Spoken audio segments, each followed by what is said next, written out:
Money FM 89.3, the best of the afternoon update. The afternoon update with Lynlee Foo. That's right, you're with me, Lynlee, on Industry Insight. Now, Southeast Asia's businesses are under more pressure than ever, from supply chain shocks to tighter regulations and rising competition.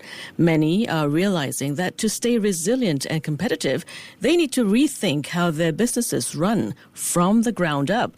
Today, we're speaking with someone who sees these challenges and the solutions play out every day. He works with companies across industries to modernize operations, embed intelligence, and build stronger, more adaptable foundations. In fact, he's joining us from the SAP Now AI Tour here in Singapore, where business leaders are gathered to tackle exactly these issues. He is Liher Urbizu, SAP's President and Managing Director for Southeast Asia. Liher, great to have you with us.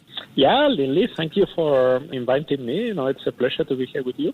Let's start with where you are, the SAP Now AI Tour. Yeah. I know you've ducked into a quiet room, but what's the atmosphere like on the show floor today? What are the big issues you're hearing? It's amazing, Lynlee. I mean, we planned for an event with 1,200 attendees, customers of ours. We had 1,800 joining us, and the atmosphere is electric. It's a very exciting time to be in tech.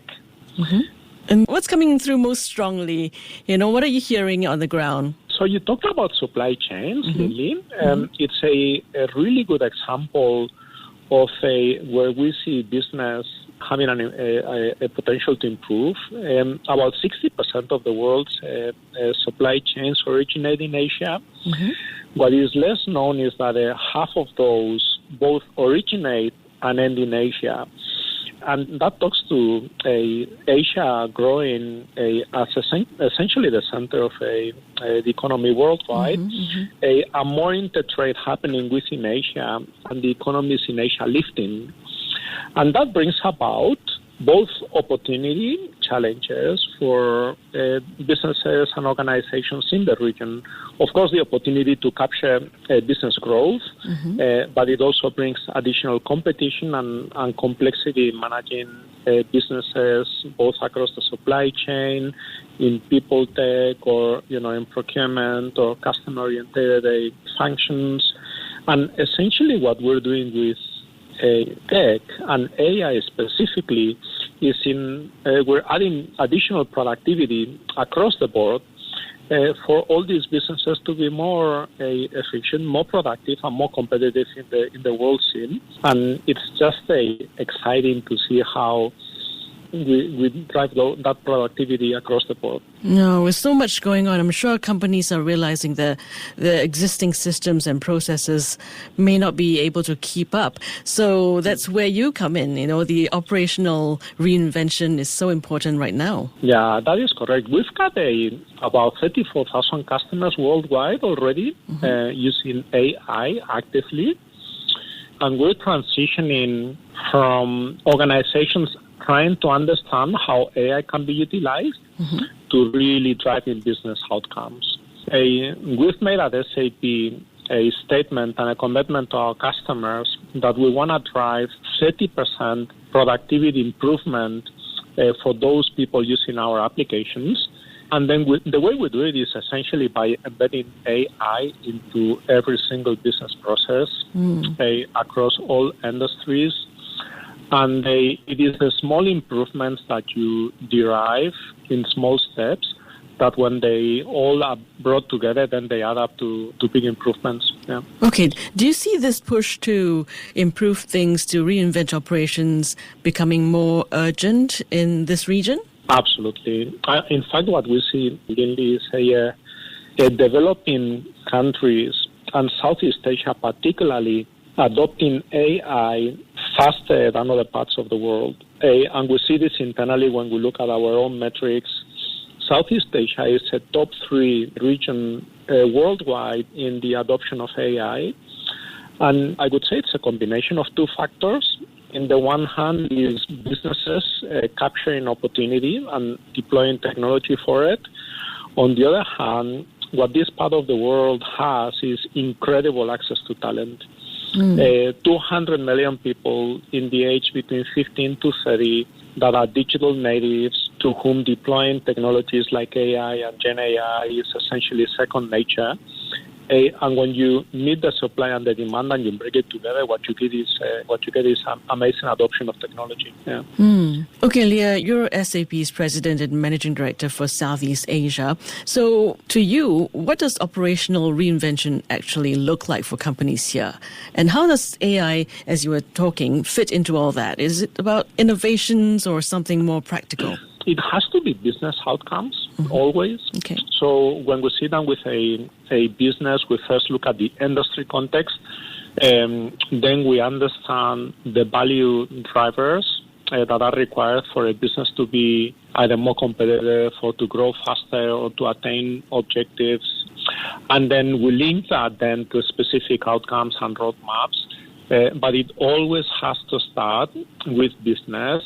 Technology needs to be business relevant to be valuable. Okay. Could you give us some examples?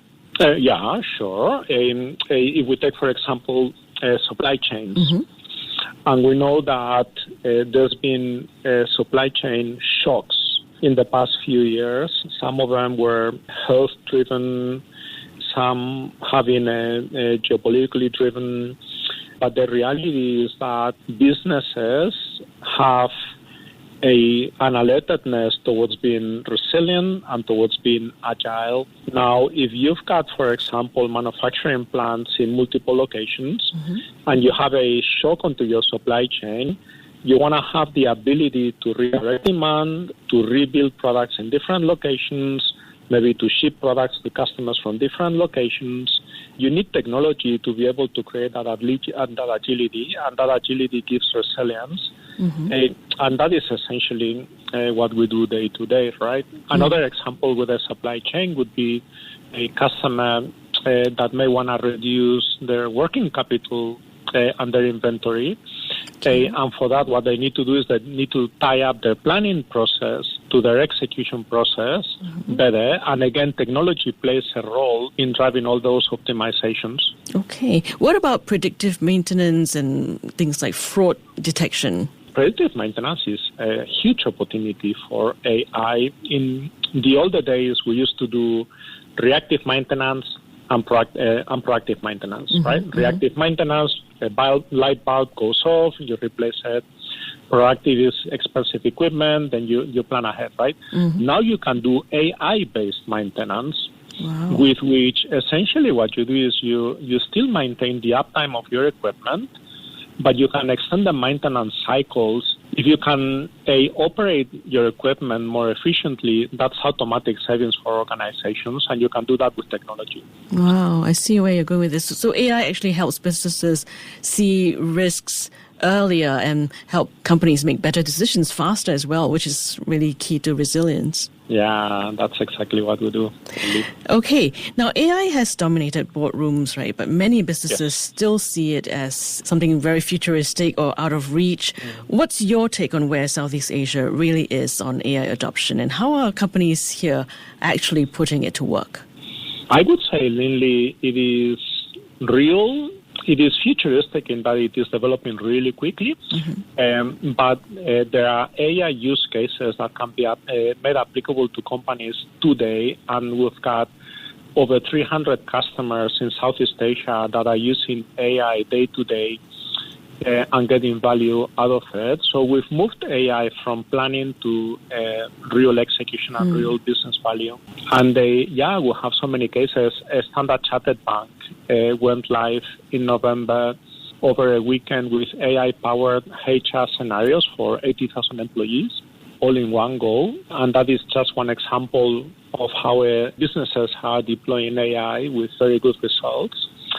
The other thing, Lynlee, that is interesting is that because we're embedding AI into our applications, AI is no longer the realm of big businesses. Whether big businesses or small businesses, they all can consume AI in deploying standard applications that have embedded AI. And that is what we do. We provide, obviously, our AI capabilities to large enterprises.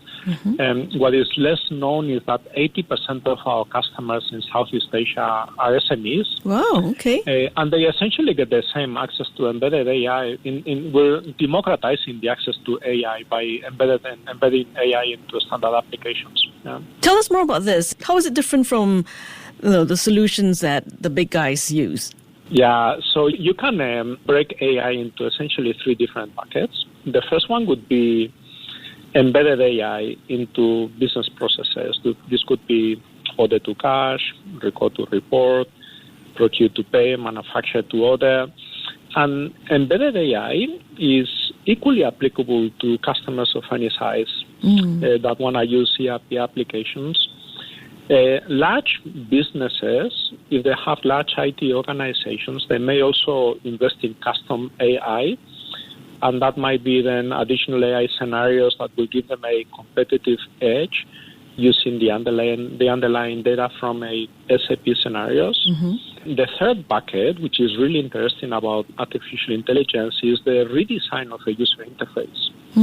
Okay. And moving from a traditional user interface of entering data and clicking on the send button to essentially conversational AI, right? Can you have a dialogue with your system? And can then the system give you insights, intelligence, and execute transactions on your behalf?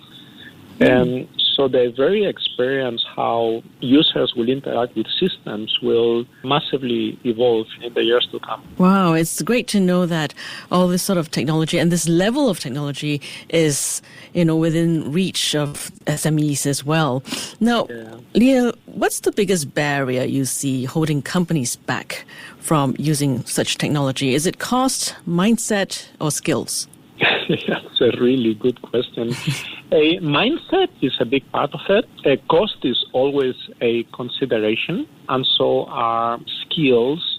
But we're essentially working on those three levers, right? By embedding AI into standard processes, we're reducing the cost barriers, and we're making it more accessible. Also, if you've got embedded AI, then the overall skills and development becomes a little bit easier. The biggest barrier to AI, I would say, would be to harness the power of data. And when we organize AI discovery workshops, it so happens that we spend 80% of the time talking about data and 20% of the time talking about actual AI use cases. AI will only be as good as the underlying data, and that is why we launched the Business Data Cloud this year to bring both SAP and non-SAP data semantically together so that can then power AI algorithms.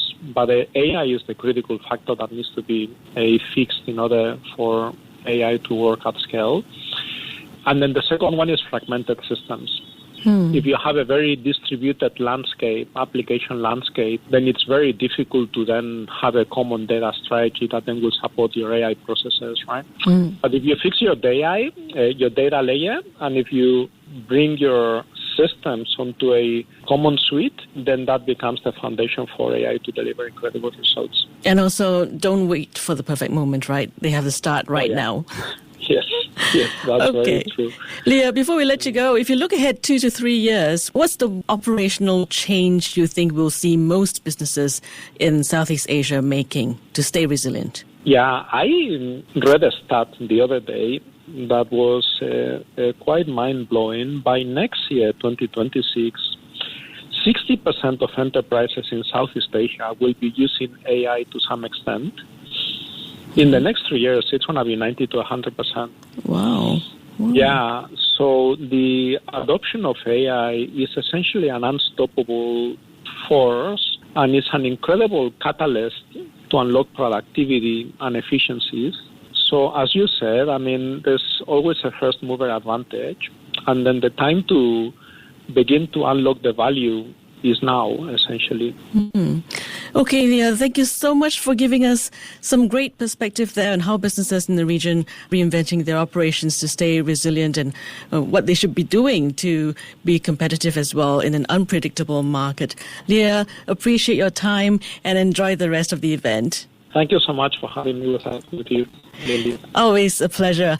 Liher Urbizu, President and Managing Director of SAP Southeast Asia. Thank you very much.